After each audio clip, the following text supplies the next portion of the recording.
જે રીતે સમગ્ર ગુજરાત આપ સૌ મીડિયાના માધ્યમથી દેખી રહ્યું છે, જે સમગ્ર ગુજરાતમાં 25 તારીખે તાલુકા પંચાયતની ચૂંટણીઓ હતી, પ્રમુખના ભાગરૂપે દિયોદરમાં હતી. કોંગ્રેસની સ્પષ્ટ બહુમતી છે. કોઈ પણ ભોગે તોડવા માટે કરીને વારંવાર તારીખ ઉપર તારીખ 25 તારીખે શાંતિપૂર્ણ ચૂંટણી યોજાઈ શકતી હતી, પણ ક્યાંક ને ક્યાંક ચૂંટણી અધિકારી ઉપર જે અધિકારીઓના ભાજપના નેતાઓના દબાણના લીધે મોકૂફ કરીને ભાગ્યા હતા.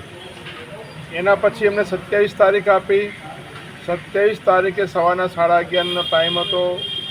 11:30 બધા સભ્યો હાજર હતા, પણ પાછું એમના પર દબાણ આવ્યું કે તમે બીમારીના નામે એડમિટ થઈ જાઓ. અમે હજી સુધી સભ્ય તોડી શક્યા નથી. 3 વાગ્યાનો ટાઈમ આપ્યો. 3 વાગે પણ એમનાથી સભ્ય ના તૂટ્યા એટલે 3 દિવસની રજા પર ઉતારી દીધા. આજે ફરીથી સવારના આપ સૌ મીડિયાના માધ્યમથી જાણકારી મળી કે પોલીસ બંદોબસ્ત ગોઠવાઈ રહ્યો છે. એટલે અમે તપાસ કરતાં એવું કહેવામાં આવ્યું કે કદાચ આજે ચૂંટણી યોજાય. ચૂંટણી યોજાય તો અમારા સભ્યોને કોઈ જાણ કરવામાં આવી નથી. ક્યાંક બહાર હોય ના આવી શકે તો કે તમને 3 કલાક પહેલાં અમે જાણ કરશું. અને આજે ફરીથી 5 વાગ્યાની અમને જાણ ટેલિફોનિક કરવામાં આવી. 5 વાગ્યાની ટેલિફોનિક જાણ કરી અને કે નોટિસો આપવા આવી રહ્યા છે. અને અચાનક ફરીથી પાછી તારીખ પડી ને હવે એજન્ડા કાઢ્યો છે. આવતીકાલે સવારના 11 વાગે તાલુકા પંચાયતના કેમ્પસમાં ચૂંટણી યોજાશે. હું આપણા મીડિયાના માધ્યમથી મુખ્યમંત્રીશ્રીને, વિકાસ કમિશનરને, ડીડીઓને, કલેક્ટરશ્રીને વિનંતી કરું છું, જો આ ચૂંટણી અધિકારી જો ચૂંટણી યોજી શકતા હોય કાછટ એસડીએમ તો બરાબર, નહીંતર આવતીકાલે ચૂંટણી માટે કોઈક તટસ્થ અધિકારીને મૂકો. નહીંતર આ અધિકારી ઉપર કોઈને વિશ્વાસ નથી.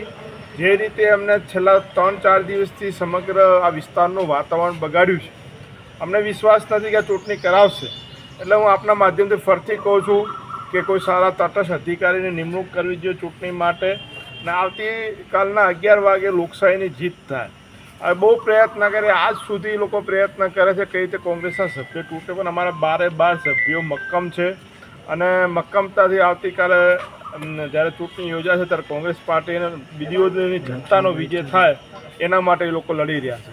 કેમ કે એક બેનને 9 મહિના પૂરા થઈ ગયા છે. આવી ગરમીમાં પીડા સહન કરવા માટે વારંવાર આ તાલુકા પંચાયતમાં આવવું પડે.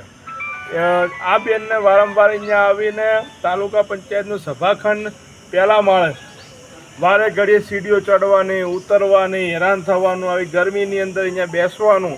પણ આ સરકારને જે લાગણીશીલ બિલકુલ નથી, એમને પીડા નથી સમજતી અને ચૂંટણીઓ યોજી નથી રહી. એટલે આવતીકાલે 11 વાગે જો અમે વિનંતી કરીએ છીએ ફરીથી, નહીંતર આંદોલન કરવું પસંદ કરશું. ને અમે કોર્ટના પણ દ્વાર ખખડાયા છે. કોર્ટમાં જો અહીંયા નહીં કરે તો અમે કોર્ટના માધ્યમથી ચૂંટણી કરાવશું. દિયોદરની જનતાનો વિજય થાય એના માટેનો પ્રયત્ન કરશું.